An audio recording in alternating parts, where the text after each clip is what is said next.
What's up, it's Tom. Thanks for clicking on this video, trying something just a little bit different today with the Twins system recap. Pablo López, man, wow. Pablo López pitched 8 shutout innings in Oakland today, 2 hits, 1 walk, 14 strikeouts for Pablo López. 14 strikeouts. And yes, it is just the Oakland A's, a team that's really down right now, but great to see this out of Pablo. Hopefully he can gain momentum. I've kind of suggested that he's back a couple times already this season, and then he's not able to build upon that. So we'll see. I'm in the big picture, I don't have any concerns about this guy. His stuff has looked great.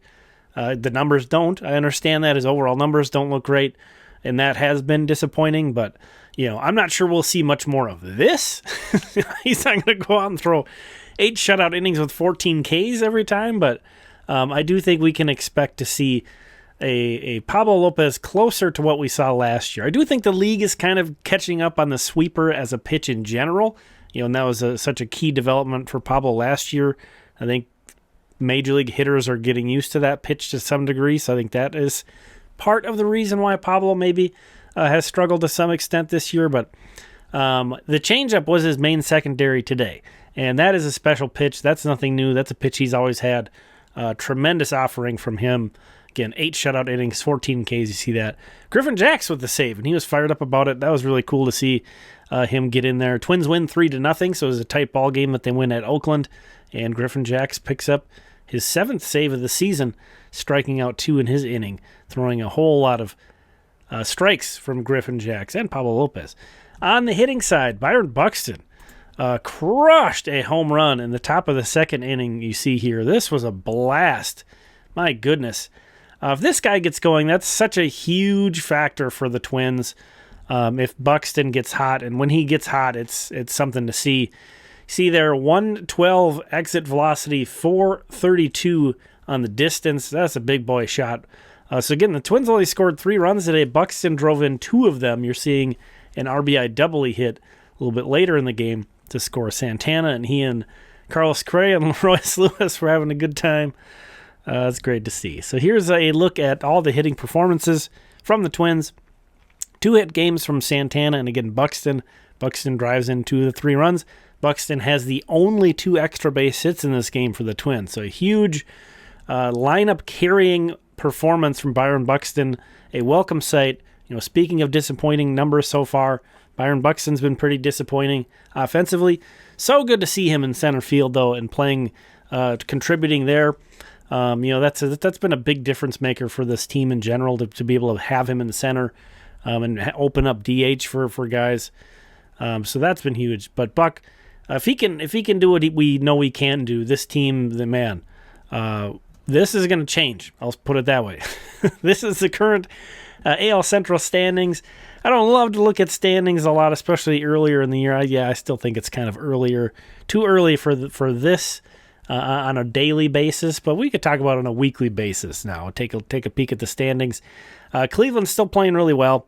You see they're on a 5-game winning streak at the moment, 49-26, 7.5 game lead in the division. So it's not like we're right on their heels or anything, but the Twins are right now above the Royals. They've kind of been bouncing back and forth between each other. Royals haven't really been playing great of late, so the Twins are 7.5 back, but the Royals are 9 back. So that is what the division is looking like at the moment. Let's switch gears to the minor league side. Got all Fort Myers highlights today, starting with Jose Olivares, a 21-year-old out of Venezuela. Guy I had, even though he had a really rough year last year, he's kind of flirting with the very outside of my top 50. I think he was 50th on my list in January. So I'm kind of my main off-season list. I had him 50th. By the way, we're seeing the review process in real time. That's not edited. That's how long it takes. We'll see it again here. Either the pitcher, the catcher, or the hitter can call.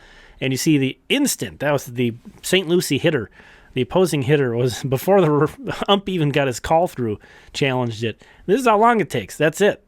That's how efficient that system is in low A. But Jose Olivares topped out at 96.6 miles per hour today. Sat 94.5 with his fastball, his four-seam fastball. So he's a guy who's got great stuff. I like his changeup a lot too. Moving on, Matthew Clayton, a Indy ball signing, hits a home run off that beach house roof out there in left field. That's a bomb. This is Rixon Wingrove, another Indy ball signing for the Twins. He hits a bomb. Oppo, a big burly first baseman. You know, you don't see that as much anymore. It's kind of a dying breed. I love those guys, though. And then Clayton hits another one. So a 2-homer game. Fort Myers scored 14 runs in this game. Wow. And on these two guys, again, Matthew Clayton with 2 home runs, 25-year-old who played his college ball in Nevada. Last season in 2023, played for the Glacier Range Riders in Montana. That is a Pioneer League team in Indy ball. Rixon Wingrove, the other guy you saw, the big burly first baseman, 24-year-old Australian who is playing for the Long Island Ducks. So a lot of guys. Peyton Eels is a name you've seen a lot on the Twins system recaps. Twins having some success signing some of these Indy ball guys. It's fun to see these guys get a chance in affiliated ball and do well. So it's an interesting mix of players now on the Mussels. That team started off as a really young roster, and it's still really young, but there's kind of a blend now of some of these guys approaching their mid-20s from Indy ball, you know, who have a lot of baseball under their on their resume. But avoiding this as long as possible. Louis Varland, oh my God, it hurts to even look at it. Oh my goodness, Louis Varland gave up 12 runs, but only 11 were earned. In 2 1/3 innings, 5 home runs for Louis Varland. So that dude needs a hug. Moving on. Travis Adams had a really nice outing for the Wind Surge, though. 5 shutout innings from him. And then you see that Jose Olivares full line. 5 innings, 4 hits, 1 run, 1 walk, 6 strikeouts, 77 pitches for Jose Olivares. That's a guy to keep in your back pocket, a name to know. On over to the notable hitting performances. Edouard Julien had 2 hits and 3 walks. He reached base 5 times today. He did commit an error at second base. I think he was playing today. He's played some first base with the Saints, which I like. Home run from Jake Rucker for the Wind Surge. Rain Doncone had a triple for the Colonels in a really quiet offensive game for them. And then there's Matthew Clayton, the guy we talked about in the highlights, and his big 2-homer game. His first 2 homers in affiliated ball. So congratulations to him on that. As far as the results go, Twins win, Wind Surge win, and Mussels win. We'll see if we stick with this new format. Let me know what you think about this. Getting some challenges from MLB as far as their content ID still. You know, that's been an ongoing thing the last couple weeks. They make it really difficult to know why things are getting claimed and not these days. It used to be pretty cut and dry, and you would know a lot of times before you even uploaded, you would know if it was going to get claimed or not. Now it's happening after the upload, and they're just claiming the whole video. They're not saying you can't use this thing in this sliver of time. They're just saying the entire video.